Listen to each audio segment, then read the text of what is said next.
Ben, bonjour tout le monde. Bonjour. Ça va bien? Oui. Oh, puis il ne faut pas que je me colle trop. Ça a l'air comme écho. Ça fait drôle parce que la dernière fois qu'on s'est vu, c'était au camp meeting à Saint-Elzéar. Puis à Saint-Elzéar, il y avait du monde là. C'était plein. Je n'ai jamais vu le groupe Agapé aussi plein que ça. Vous avez déjà vu? 73 personnes, c'est ça que j'ai appris. Bien, c'était fantastique.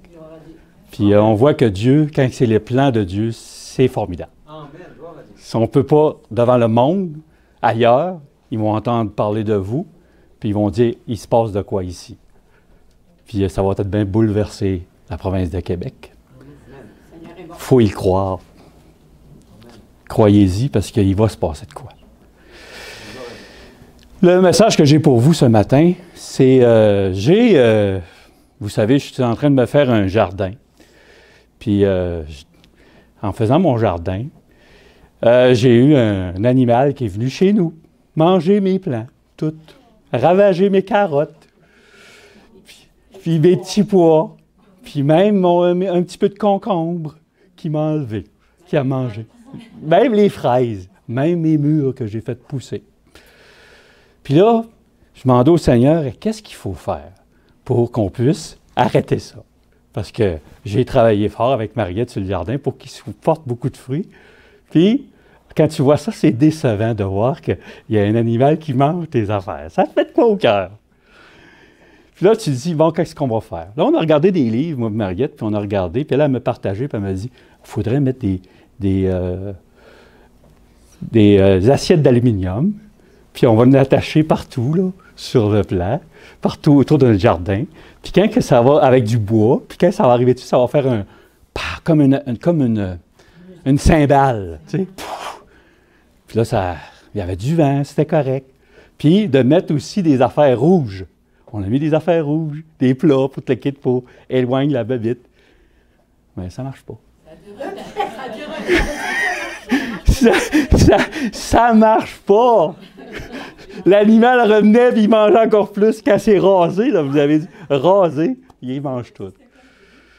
Une petite marmotte. Une marmotte. Puis là, j'ai parlé de ça à mon voisin. Mon voisin, nous autres, on n'a pas de clôture qui nous sépare. Puis lui, il a un plus grand jardin que moi. Il a commencé à manger ses affaires. Lui, avec, il n'a pas aimé ça, ça mange ses affaires. Puis là, il me dit, bien, on va la capturer avec un piège. On a une cage, là. Puis c'était pas compliqué. 2 jours après, l'animal a rentré là-dedans. Puis ça s'est fait.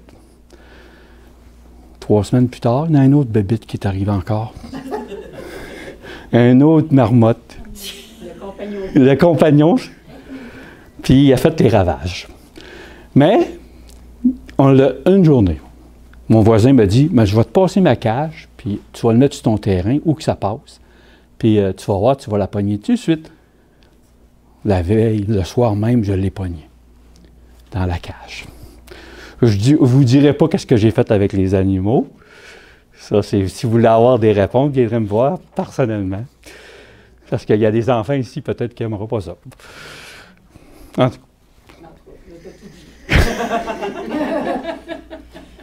En tout cas, c'est pour dire que quand on a les bons outils, on peut pogner. Puis l'adversaire, il connaît les outils pour pogner les chrétiens, encore plus fort que qu'on peut penser. Puis il s'évite, il connaît l'expérience. Il connaît ça. Aujourd'hui, je n'ai pas de verset que c'est vous autres qui allez travailler. Puis qu'est-ce que j'aime? Je suis content de voir que Sébastien, il y a une Bible de français courant. C'est correct. Puis vous avez une Louis II. Vrai? Puis moi, j'ai une Bible du Sommeur. On va partager, vous allez voir, ça va nous éclairer encore plus de découvrir comment se préparer pour être capable de tenir. Vous savez, une marmotte, elle a la voix de même. Puis elle s'avance. Elle rampe à terre. Puis elle ne voit rien. On peut l'avoir juste par la faim. Par la faim. Par le ventre. Nous, les humains, on voit des affaires.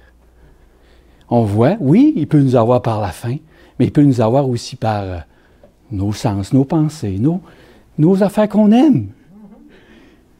Puis on tombe dans le piège. Tout ce qu'il y a dans la Bible nous aide à comprendre que c'est pour notre préparer pour arriver à être capable de reconnaître le piège. On va aller voir ensemble 1 Corinthiens. Puis j'aimerais ça que quelqu'un qui l'a trouvé puisse le lire. Ça rentre pas? Bon, ben OK. On passera pas le micro? OK. Je pensais de trouver une façon. Oui, OK. Bon, ben on va essayer de... OK. 1 Corinthiens 10, à partir de verset... Je vais le lire dans ma Bible du Sommeur. Pourquoi je prends ma Bible du Sommeur? Parce qu'ils sont écrits gros. J'ai de la misère aujourd'hui à lire dans ma petite Bible rouge. Là, il faut que je sois capable. Puis la seule Bible que j'ai qui est capable, c'est la Bible du Sommeur. Vous allez entendre ça aujourd'hui. À partir du verset 1 Corinthiens, c'est ça? J'avais 1 Corinthiens 10. Vous êtes là? Moi, je n'étais pas là. Excusez.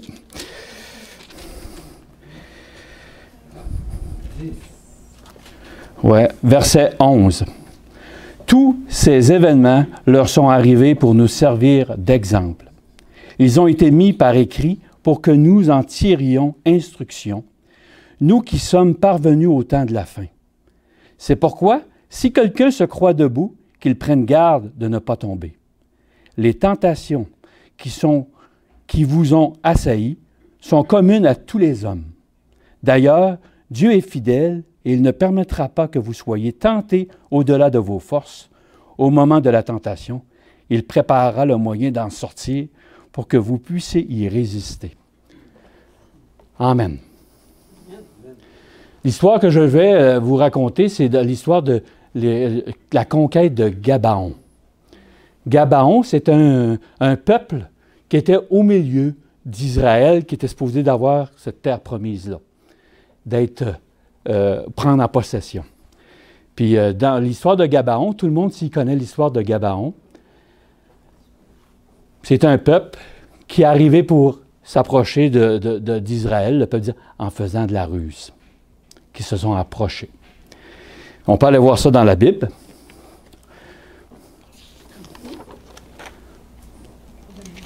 C'est dans Josée, chapitre 9. On ne lira pas tout, mais on va montrer comment que c'est le piège qu'on peut tomber dedans. Josué, chapitre 9.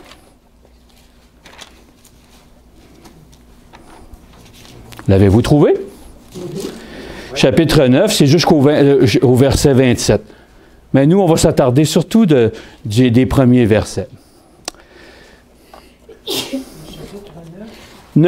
Chapitre 9, verset 1. À partir du verset 3 jusqu'au verset 15.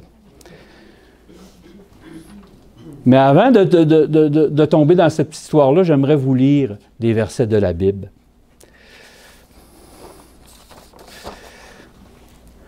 Dieu, le paix, écrasera bientôt Satan sous vos pieds. Je mettrai inimitié entre toi et la femme, entre ta postérité et sa postérité. Celle-ci t'écrasera la tête et tu lui blesseras le talon. Vous connaissez cette prophétie? Ils l'ont vaincu à cause du sang de l'agneau et à cause de la parole de leur témoignage. Et ils n'ont pas aimé leur vie jusqu'à craindre la mort. C'est pourquoi, réjouissez-vous, cieux, et vous qui habitez dans les cieux, malheur à la terre et à la mer, car le diable est descendu vers vous, animé d'une grande colère, sachant qu'il y a peu de temps. On est béni parce que Dieu nous donne une personne pour être capable de résister contre Satan. Et voici, Je suis avec vous tous les jours jusqu'à la fin du monde. Gabaon, Israël, je veux dire, c'était la conquête. Il y avait eu des victoires à Jéricho, à Haï, puis tout le peuple des environnants savait que c'était fantastique qu'est-ce que Dieu avait fait, puis que Israël, avec leur Dieu, allait les anéantir. Gabaon a attendu ça. Même avant qu'ils battent Jéricho, même qu'ils battent avant Haï, ils ont su qu'est-ce qui se passait dans le désert. Ils avaient vu les miracles, ils avaient entendu parler de ça. Tous les peuples aux environnages savaient ça. Puis tous ceux que Dieu avait choisis, ils devaient être exterminés dans le peuple, dans la Canaan qui voulait prendre possession. Sans exception. On voit dans le chapitre 9,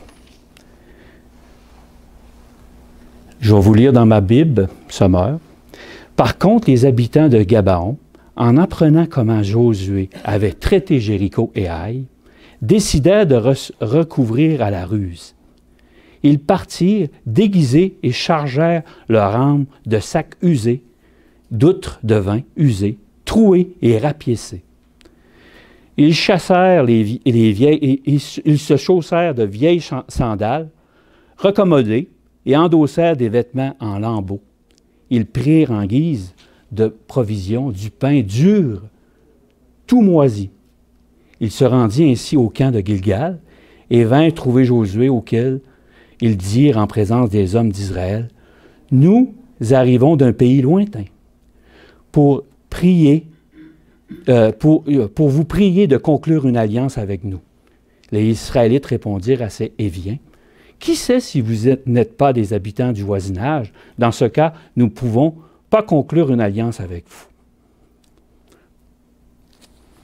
Je déclare, je déclare à Josué, « Nous voulons être tes serviteurs, mais qui êtes-vous? » leur demanda Josué, « et d'où venez-vous? »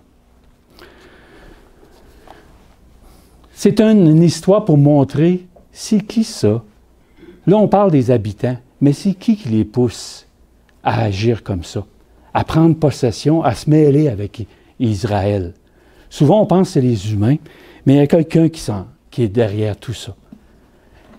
J'ai lu dans Témoignages pour l'Église, Sir White, elle nous partage les ruses du mal.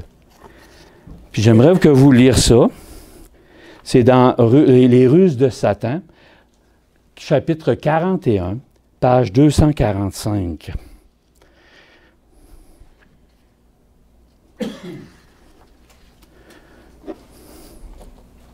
Satan a de grands avantages. Il possède la merveilleuse puissance intellectuelle d'un ange dont peu de personnes qui ont une idée exacte. Il était conscient de son pouvoir, sinon il n'aurait pas engagé la lutte avec Tout-Puissant, le Père éternel, le Prince de la paix.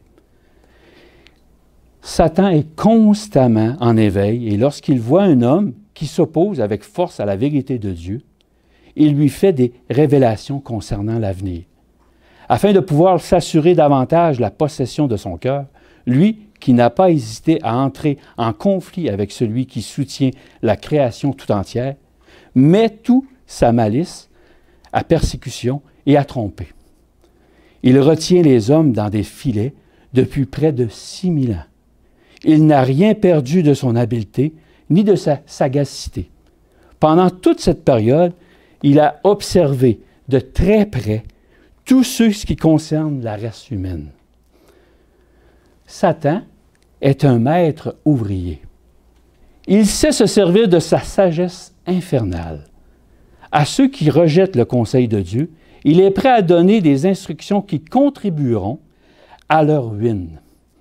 Il a trouvé une amorce qui attire les âmes dans ses filets, où il retient solidement. Mais cette amorce, il la dissimule sous un voile aussi séduisant que possible, afin de lui donner l'apparence du bien. Tous ceux qui sont ainsi abusés s'apercevront un jour de quel terrible de quel terrible prix ils paieront la folie d'avoir laissé le ciel et l'immortalité pour l'illusion de ses conséquences fatales. Notre adversaire, le diable, n'est pas dépourvu de sagesse et de force. Il rôde comme un lion rugissant, cherchant qui il dévorera. Il agira avec toutes sortes de miracles, des signes, des prodiges mensongers, et avec toutes ces séductions de l'iniquité pour ceux qui périssent parce qu'ils n'ont pas reçu l'amour, de la vérité pour être sauvés. Parce qu'ils ont rejeté cette vérité, Dieu leur envoie une puissance d'égarement pour qu'ils croient aux mensonges, afin que tous ceux qui n'ont pas cru à la vérité, mais qui ont pris plaisir à l'injustice, soient condamnés. Ça, c'était dans 2 Thessaloniciens 9, versets 9 à 12. Pierre nous donne aussi la puissance de Satan. Je vais vous lire ça, puis après ça, on va continuer notre histoire. Puissance de Satan, chapitre 24, page 36. Ceux qui veulent le lire, c'est important, je vous encourage. Vous allez découvrir encore plus, quand vous lisez une histoire, qu'il y a des suppôts, il y a des anges qui nous attaquent constamment. Puis on peut penser que ce n'est pas vrai. Mais ils sont là. J'ai vu des anges de Satan essayer de ravir aux anges de Dieu une âme des disciples du Christ. La lutte était farouche. Les mauvais anges corrompaient l'atmosphère qui entourait les âmes afin de mieux les abuser. Les saints anges veillaient anxieusement afin d'écarter l'armée de l'ennemi. Mais ils ne purent influencer les esprits des hommes sans le consentement de ceux-ci.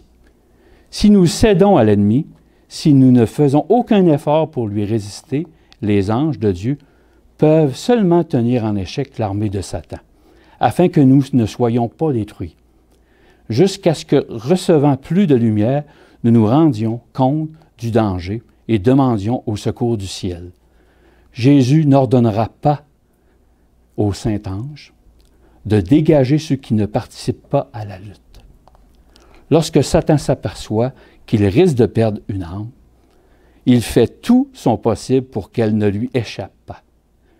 Quand l'homme est conscient du danger et que dans son angoisse, il sollicite une ferveur de l'intervention de Jésus, Satan prend peur et appelle ses gens à sa rescousse pour encercler d'un mur de ténèbres la pauvre âme, afin que la lumière du ciel ne puisse l'atteindre. Mais si elle fait appel au mérite du sang de Christ et persévère, notre Sauveur écoute la fervente prière de la foi et envoie à son tour pour le délivrer des anges plus puissants encore. Satan ne peut supporter qu'on ait recours à son céleste rival, car il tremble devant sa majesté. À l'ouïe de la prière fervente, toute l'armée de l'adversaire est saisie d'effroi. Les renforts des légions sataniques continuent à affluer. Mais quand les anges puissants, revêtus de l'armure du ciel, se précipitent au secours de l'âme assaillie et défaillante, alors Satan et son armée battent en retraite, sachant bien que la bataille est perdue. Ceux qui se soumettent volontairement à l'ennemi sont fidèles, actifs et unis.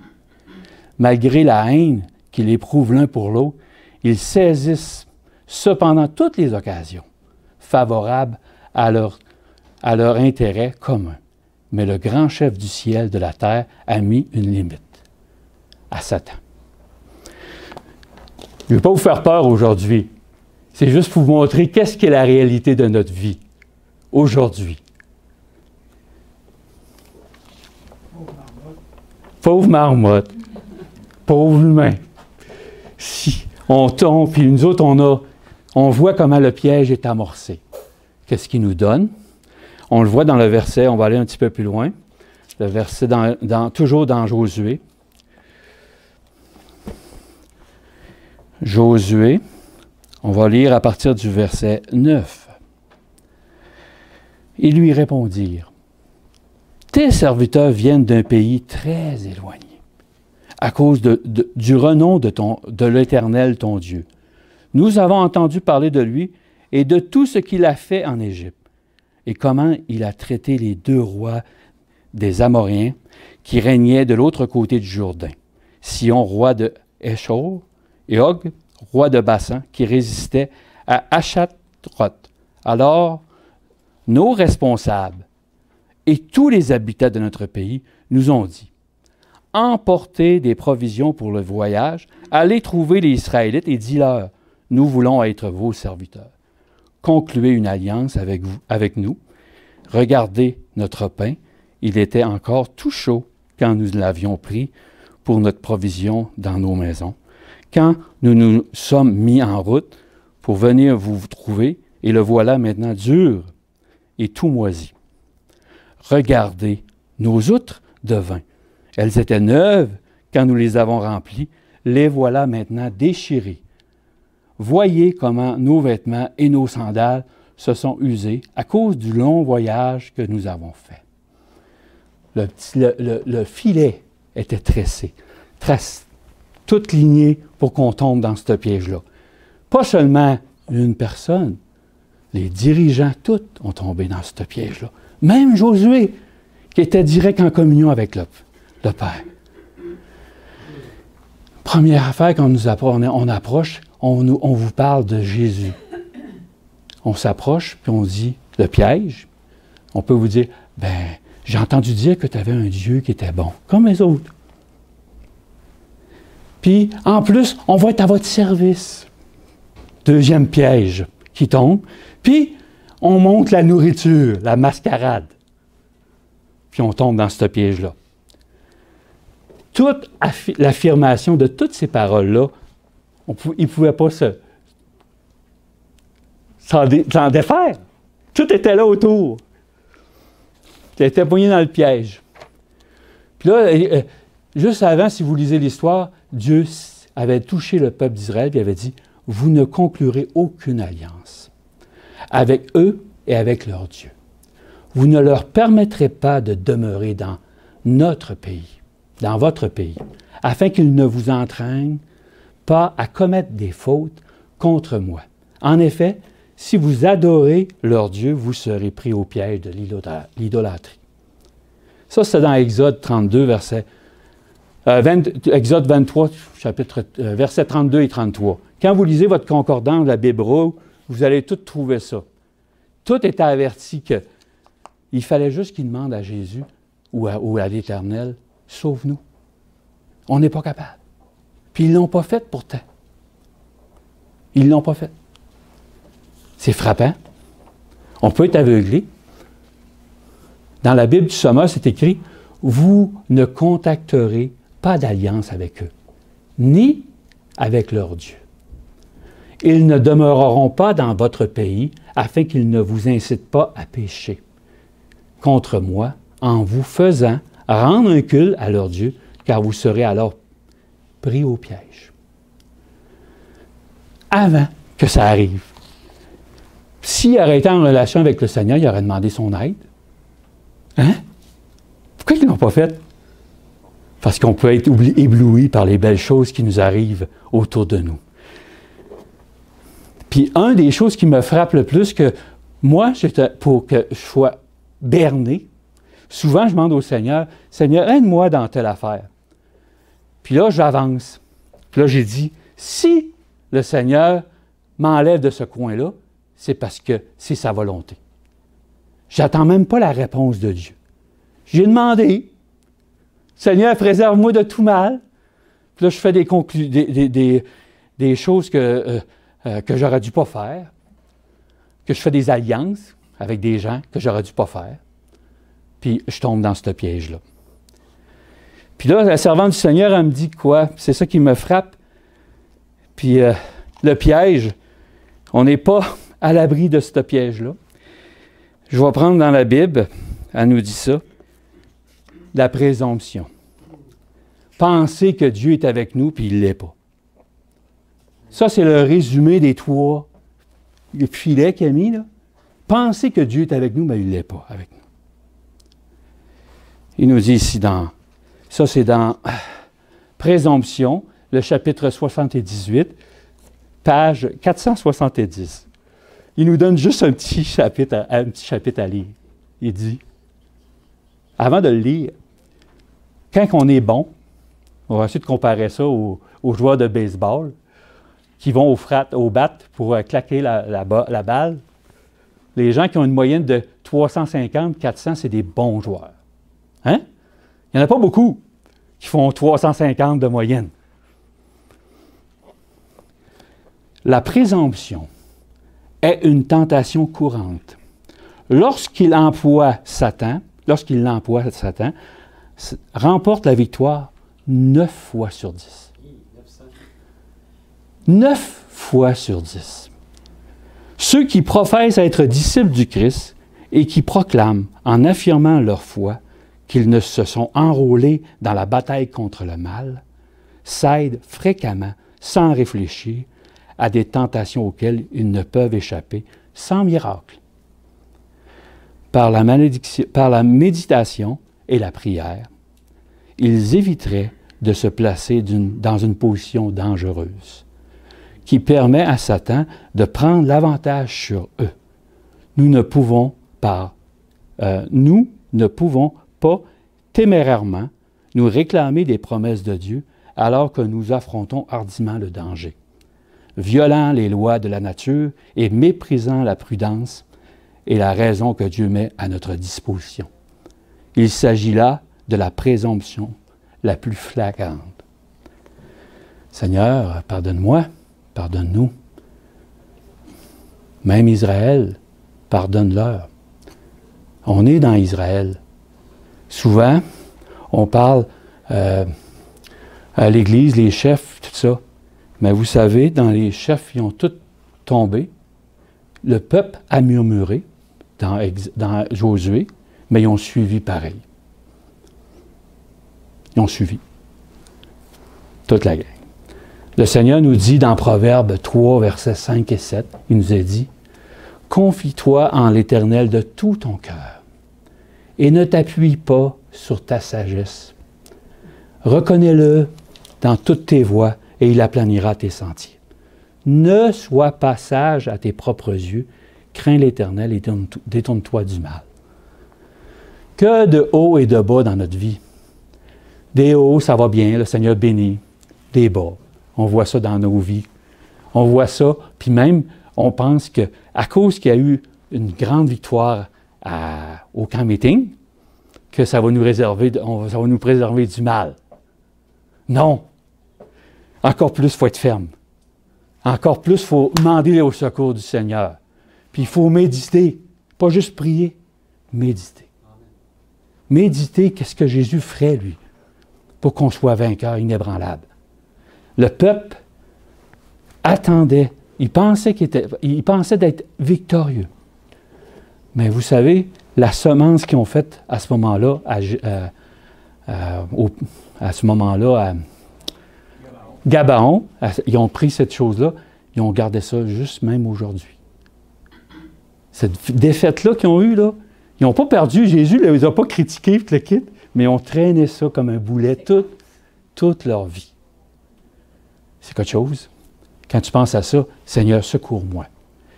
On voit plus loin que si tu lis l'histoire, tout de suite, quand ils s'en vont attaquer, demander la protection, parce que Gabon a demandé la protection, parce que tous les peuples voulaient les anéantir.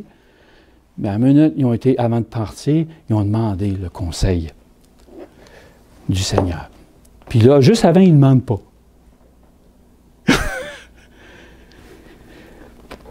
On voit dans le verset 14 et 15. Il nous est dit, « Les hommes d'Israël prirent de leurs provisions, mais ils ne consultèrent pas l'Éternel à ce sujet. Josué fit la paix avec eux et conclut une alliance, leur garantissant la vie sauve pour un serment des responsables de la communauté. »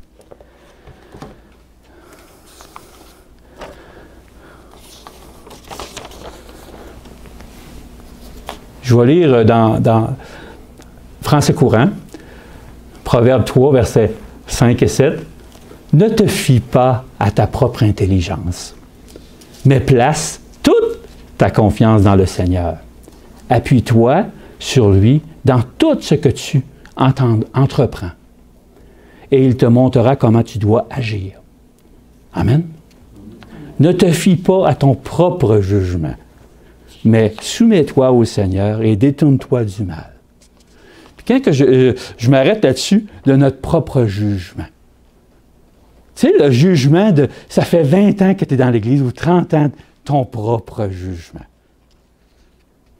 Ne te fie pas à ça. Regarde dans la parole de Dieu, qu'est-ce qu'il dit, puis demande au Seigneur de t'éclairer là-dessus. C'est ça que Dieu nous demande de faire présentement. De se préparer dans toutes les choses. Toutes. Dans tout. Moi, OK, Seigneur, je travaille toute la journée ou quoi que ce soit, mais ça, c'est pas le temps de t'occuper de toi. Mais le reste du temps, viens à l'église. Tu sais, mais c'est tout le temps. 24 heures sur 24. Est-ce que c'est possible? Par la grâce de Dieu. Dieu l'a dit qu'elle allait le faire dans notre vie. Il l'a dit. Israël, il pensait qu'en faisant de quoi, il allait le faire. Puisque, de voir du monde qui souffre, là, même si c'était un scénario, il aurait pu pas tomber dans le piège. Je demandais au Seigneur, qu'est-ce que tu veux que je fasse là-dedans, dans cette situation-là? Parce que c'était bon d'aider les gens, parce que si tu vois quelqu'un qui est en... Tu vas-tu penser, c'est-tu un tour qui me joue ou tu vas l'aider, comme le bon Samaritain? C'est-tu un attrape, ça, là? Il va m'attaquer, lui, là? Non. Il faut demander au Seigneur. Puis, dans Proverbes 3, versets 5 et 7, la Bible du Somme, c'est la même chose, mais mets ta confiance en l'Éternel de tout ton cœur. Ne te repose pas sur ta propre intelligence. Cherche à connaître sa volonté pour tout ce que tu entreprends, et il te conduira sur le droit chemin. Ne te prends pas pour un sage. Révère l'Éternel et détourne-toi du mal. Ça s'est passé en 1888. 1881, la justification, le message de John et de Wagoner. Ils ont présenté leur message. Mais la congrégation, à ce moment-là, les 100 personnes qui étaient là, une centaine de personnes, ont refusé ce message-là. Puis, ça fait 100 quelques années qu'on vit avec cette chose-là dans notre Église. Il y a eu un gros bouleversement. Mais à ce moment-là, les dirigeants ont fait une erreur. Le peuple a suivi. Puis nous, au lieu de dire le peuple, pas le peuple, les dirigeants se sont trompés. Nous avons été trompés. Nous avons trompé Dieu. Parce que c'est tous nous autres qui avaient pris cette décision-là. Quand on reparle de Gabaon, tout le peuple a tombé dans ce piège-là. Mais la décision a été prise par les anciens, par les chefs. Puis on vit dans cette situation-là. Je ne sais pas si, là, je t'ai enregistré, mais il y en a qui vont entendre ça, là. Mais tous les membres de l'Église devraient soupirer, Seigneur, nous avons fait pas quelque chose de pas bon. Nous n'avons pas été corrects, toute la gang. On devrait tous être dans cet état-là présentement. Puis Dieu va répondre à notre prière. Amen. Dieu va répondre à notre prière. Puis il va faire des miracles qui ont bouleversé. Voici l'œuvre de Dieu. C'est que vous croyez que je vais le faire. Et voici comment l'amour se manifeste pleinement parmi nous. C'est pour que nous ayons une entière assurance au jour du jugement. Toutes ces choses-là qu'on vit, que si le peuple tombe, on est dedans, il faut être solidaire, nous avons péché. Puis quand on va avoir cette pensée-là dans notre esprit, il va y avoir un bouleversement dans notre Église. Dieu attend un peuple qui va commencer à faire ça. Puis c'est lui qui va le faire dans notre vie. C'est lui qui va nous faire... On va être assez en amour avec les paroles qu'il nous dit qu'on va encore plus étudier la Bible. On va lire encore plus que ce qu'on faisait déjà. On va être des fervents dans la parole de Dieu. Moi, je vous dis, dernièrement, j'ai moins étudié. Puis quand j'ai relu les prophéties de la servante du Seigneur, les témoignages de l'Église, elle nous a dit que pour la préparation pour le 1888, les gens étudiaient le témoignage. Ils étudiaient les 9 livres de témoignages qu'il y avait. Puis ça les préparait à 1888, qu'il allait avoir un message. Elle a entendu le message parce qu'elle était préparée. Nous aussi, on peut l'entendre, le message. Pas juste qu'il soit écrit, mais qu'on l'ait vraiment dans notre cœur. Parce que, imaginez, Dieu va, ça veut dire, Satan va aller encore plus loin que si vous décidez de prendre le vrai message. Il va faire du mal. Même à attaquer Jésus de Nazareth, à Gethsémani. Qu'est-ce que Jésus a fait? Vous lirez ça, je vous encourage. Allez lire ça. Chapitre 42, dans le livre de témoignages. Ou dans Jésus-Christ, vous pourrez le lire en Jésus-Christ. Puis allez les souffrances de Christ, qu'est-ce qu'il a vécu? Qu'est-ce que Satan a fait pour que Jésus pliche le genou? Puis si un ange n'avait pas venu l'encourager, Jésus, il serait à terre. Un ange est venu l'encourager, puis il est devenu fort, inébranlable. Puis il a dit, non pas ma volonté, mais ta volonté, Seigneur. Puis on va aller jusqu'à ce point-là. Malheur à vous, enfants rebelles, déclare le Seigneur. Vous élaborez des plans, ils ne viennent pas de moi.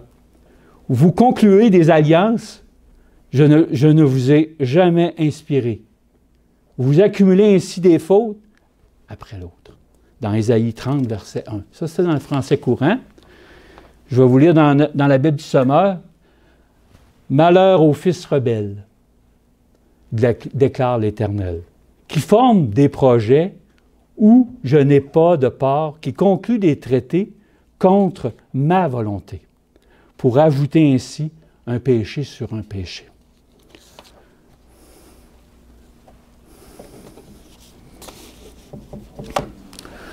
Mes amis, on se pense expérimenter, on pense qu'on connaît tout. Le peuple de Dieu pense qu'il y a la vérité, mais il est tiède, notre peuple de Dieu. Parce qu'on a oublié de mettre ça de côté, de penser que c'est Jésus doit être à première place en toutes choses. Première place, c'est beaucoup. On a un privilège, nous, enfin, d'avoir les messages de tout ce qu'on a, comparativement à Israël quand il rentrait en Canaan. Il avait vécu 2 grandes victoires. Puis ils ont rentré, puis ils ont fait une erreur au Gabaon. Mais, tout de suite après, quand ils ont demandé au Seigneur de les aider, ils n'ont jamais vu une victoire aussi grande que ça. Vous lirez dans Josué 10, quand des pierres ont tombé sur les envahisseurs qui voulaient tuer les Gabaons. Dieu a gagné une grande bataille, puis Josué a demandé d'arrêter le soleil de sa course, puis il est arrêté. Puis on n'a jamais vu quelqu'un qui a demandé une prière qui s'est accomplie dans toute l'humanité. Aussi forte que ça, que Dieu a écouté. Pensez-vous que Dieu peut faire ça dans la même chose aujourd'hui? Si Dieu peut faire ça, il va le faire.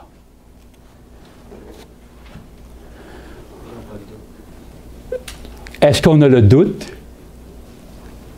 Moi, j'ai découvert qu'on peut avoir le doute parce que si on ne comprend pas la parole de Dieu, de nous éclairer, on peut avoir le doute. On peut penser qu'on l'a. Il y a une des affaires qui me frappe, c'est le Seigneur dit, cherchez premièrement le royaume et sa justice. Premièrement, le chercher. Chercher, c'est comme si on dirait au peuple de Dieu, bien, vous avez de quoi faire. Il faut vous chercher. Il faut que vous étudiez la Bible. Il faut vous trouver les trésors. Non. C'est ça qui fait l'erreur dans le peuple de Dieu. On pense qu'on cherche, qu'on a la bonne solution en cherchant, mais on se trompe. J'ai, dans Ésaïe, on va aller voir un verset ensemble, parce que le temps, je vois qu'il s'en va. Dans Ésaïe, mes feuilles ont tourné. Ça, c'est fait. OK, dans Ésaïe. Excusez.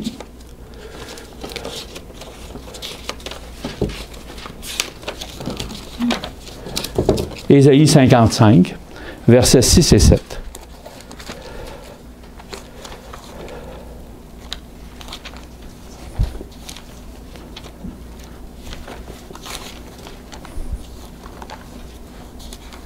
Ésaïe 55, versets 6 et 7. Je vais le lire dans la Bible du Sommeur.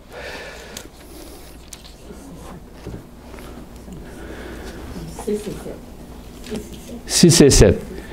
Dans votre Bible, c'est écrit « cherchez ». Hein? Mais dans ma Bible, c'est différent que ce qui est écrit. Puis ça change toute la façon de voir le message de Christ. Il nous dit « Tournez-vous donc vers l'Éternel. » Tant qu'on peut le trouver, adressez-vous à lui tant qu'il est proche.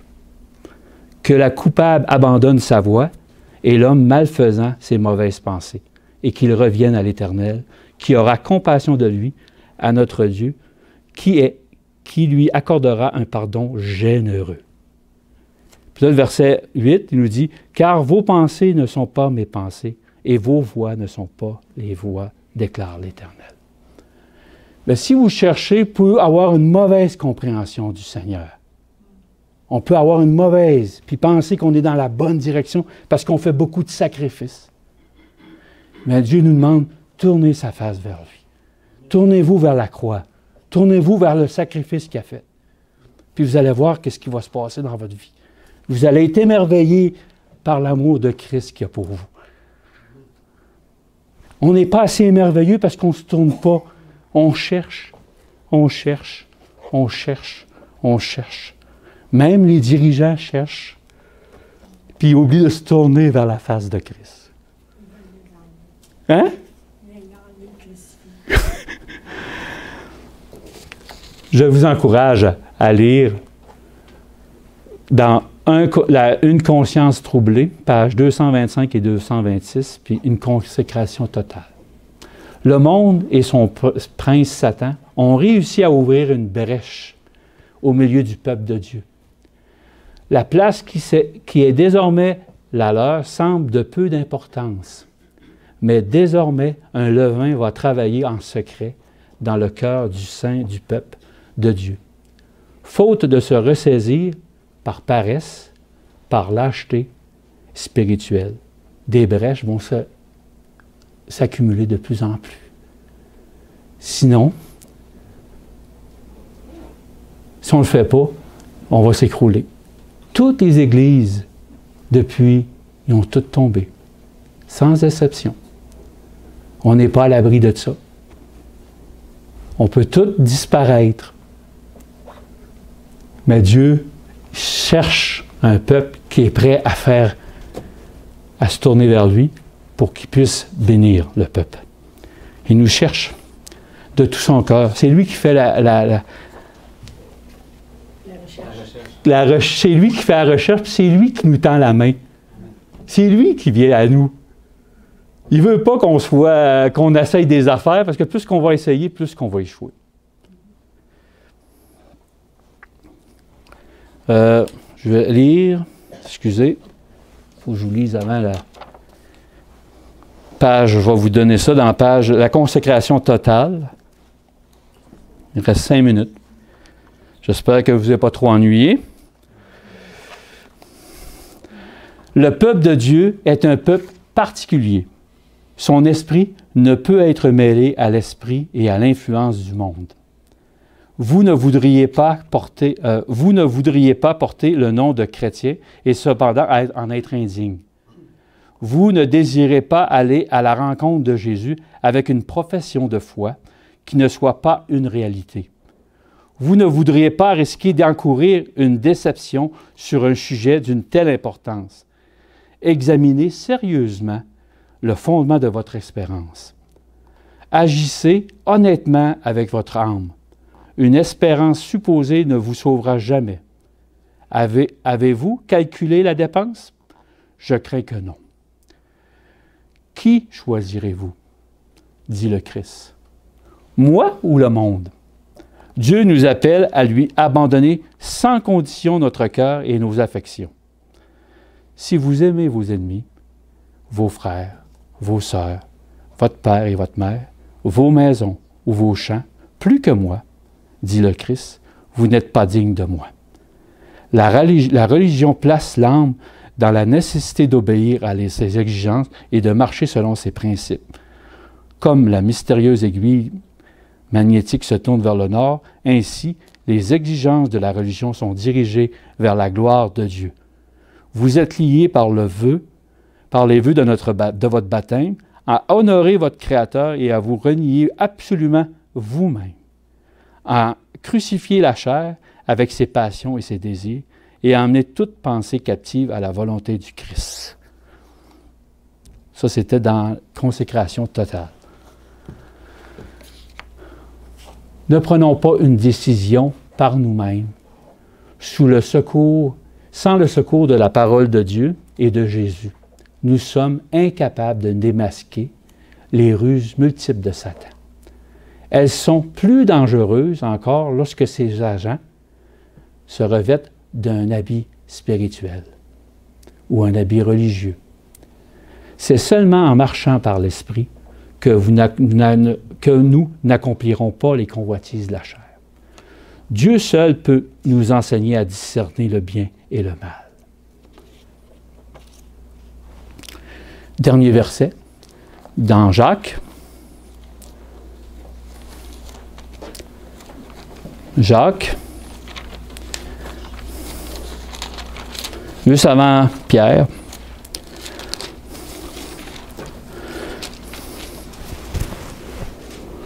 Jacques, chapitre 1. Je vais vous le lire dans la Bible du Sommeur. Mes frères, quand vous passez par toutes sortes d'épreuves, considérez-vous comme heureux. Car, vous le savez, la mise à l'épreuve de votre foi produit l'endurance. Mais il faut que votre endurance aille jusqu'au bout de ce qu'elle peut faire pour que vous parveniez à l'état adulte et soyez plein de force, des hommes auxquels il ne manque rien. Si l'un de vous manque de sagesse, qu'il la demande à Dieu, qu'il la lui donnera, car il donne à tous généreusement et sans faire de reproche. Il faut cependant qu'il la demande avec foi, sans douter, car celui qui doute ressemble aux vagues de la mer, agitées et soulevées par le vent. Qu'un tel homme ne s'imagine pas d'obtenir quoi que ce soit du Seigneur. Son cœur est partagé. Il est inconstant dans toutes ses entreprises. Verset 12. Heureux l'homme qui tient ferme face à la tentation, car après avoir fait ses preuves, il recevra la couronne du vainqueur, la vie que Dieu a promise à ceux qui l'aiment.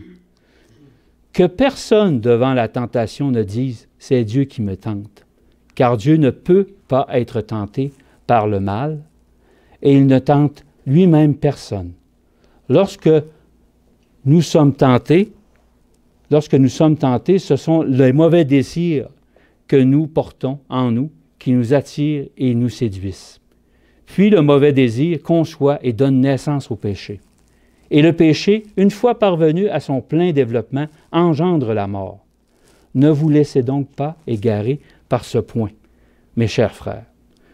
Tout cadeau de valeur, tout don parfait, nous vient d'en haut, du Père qui est toute lumière et qui il n'y a ni changement, ni ombre due à ses variations.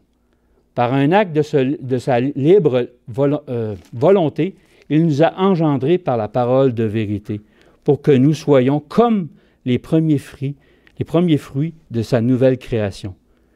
Vous savez tout cela, mes chers frères. Il nous dit qu'on sait tout ça. Tout ce qu'on a parlé aujourd'hui, vous savez tout ça. On sait tout ça. Qu'est-ce qui nous manque pour que s'accomplisse cette parole?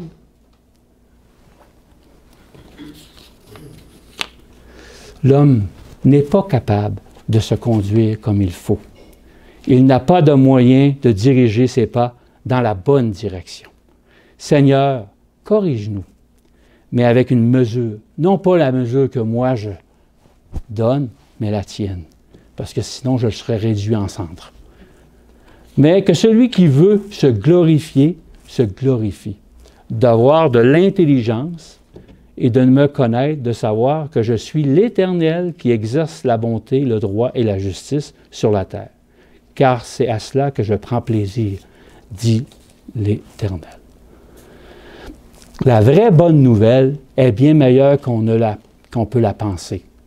Partez d'ici sans penser que le message que vous allez rester dans votre tête, « Ah, Satan, il est dangereux pour que le quitte. » Mais Dieu, Jésus a vaincu. Notre salut ne dépend pas de notre initiative. Il dépend de notre foi, que Dieu va faire ces choses dans notre vie.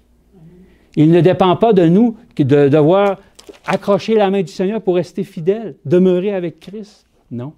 Il dépend de notre foi dans le fait que Dieu nous tient fort pour ne pas nous perdre. C'est lui qui nous tient. Ce n'est pas notre rôle de faire naître une relation avec Christ. C'est lui qui frappe à notre porte. C'est lui qui vient nous voir. C'est lui qui fait tout. Ça veut dire, mes amis, tournons-nous sur la croix. Tournons-nous vers Jésus-Christ. Sans exception. Pas par la parole, juste la parole, regardant toujours Jésus-Christ. Avec la parole.